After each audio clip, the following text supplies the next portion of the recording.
Ang yaman mo na siguro ano? Ang dami mo ng ipon.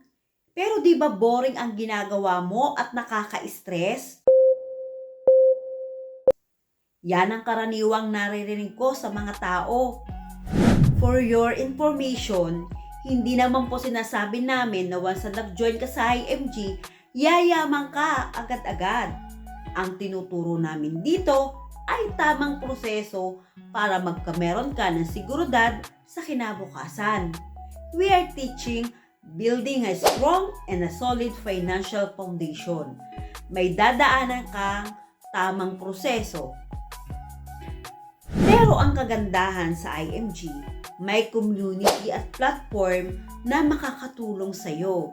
Malaking faktor yon, nasa right community ka at nasa tamang strategy.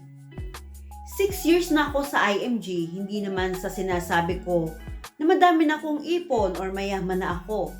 Pero kung i-compare ko yung buhay ko with or without IMG, it's completely different. Boring ba sa IMG? May answer is no, kasi kung ginagawa mo ang mission ni IMG, maraming mga trips, convention, out of the country. Sa tingin mo ba boring yon? At kapag ginagawa mo ang mission ni IMG, madami kang matutulungan. Di ba ang sarap sa pakiramdam?